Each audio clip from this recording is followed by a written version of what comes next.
Hi, and welcome to Confusing Adjectives and Adverbs. In this lesson, we will discuss adjectives and adverbs that are similar in meaning.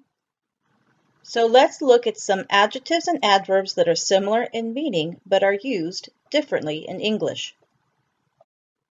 So first, let's look at every and each.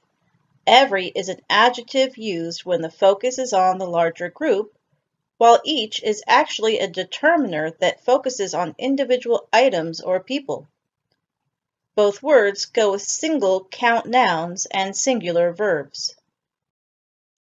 So for example, every student purchased a textbook focuses on the whole class of students purchased a textbook. With each, we could say it is important to read each question on the test carefully, emphasizing each single question must be read carefully, none should be skipped. So what do you want to focus on, the group or the individual? That is up to you when you are speaking or writing. Just keep in mind that every emphasizes the whole group and each emphasizes the individual.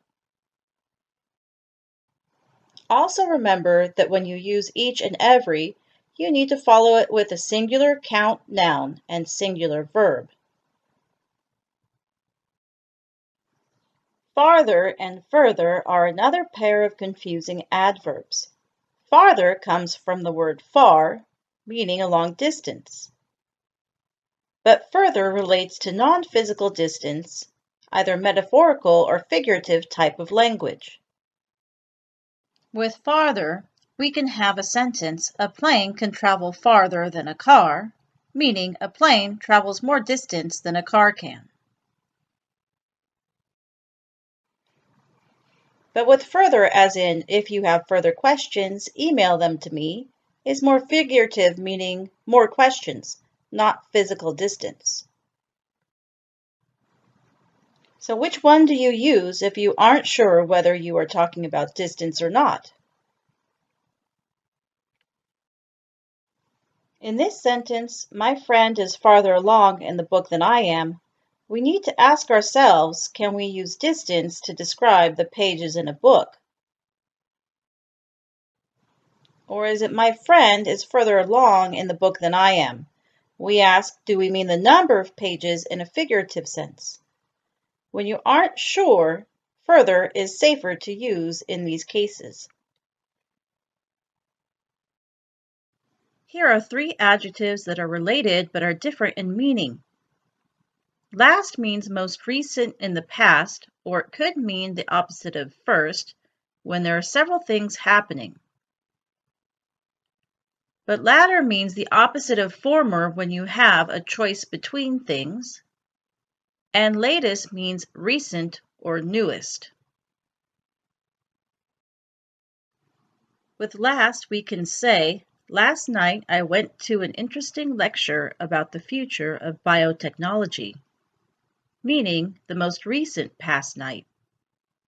Or when we have a list of things, first I need to go to the store, then I have to pick up my dry cleaning, last I have to pick up my children from school, last is the final action in a series of events. But with latter, we need a choice between two or more things. For instance, person A says, we can go see the new superhero movie or a romantic comedy. And person B could respond, well, I want to see the former, but you probably want to see the latter.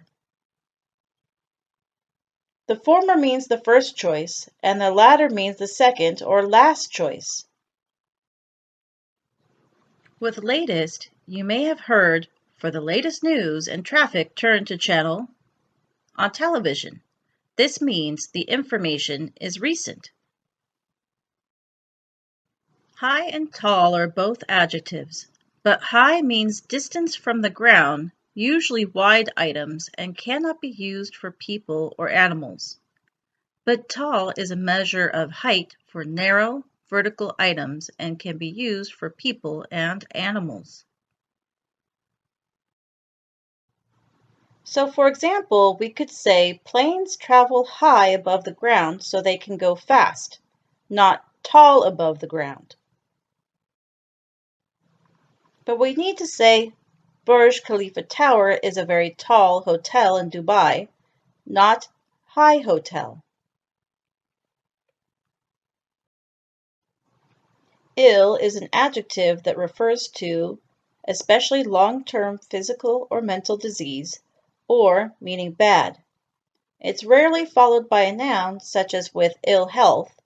Most often you will see it followed by an adjective, such as ill-prepared or ill-advised, or after a linking verb, such as the girl is ill.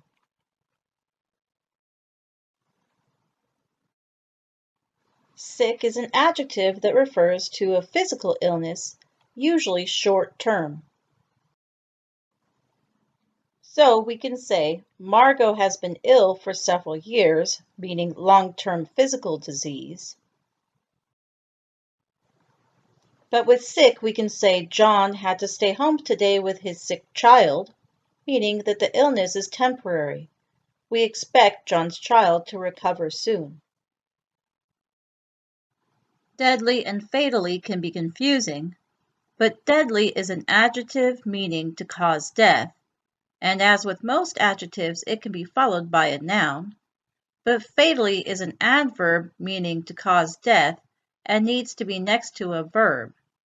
The adjective form is fatal. In the sentence, a deadly crash closed all lanes of the freeway, means the crash, a noun, caused deaths. But the owner was fatally shot during a robbery means the act of being shot, a verb, is what caused the death. But we cannot say deadly shot with the same meaning. But there are also some adjectives and adverbs that are similar in form, but are very different in use.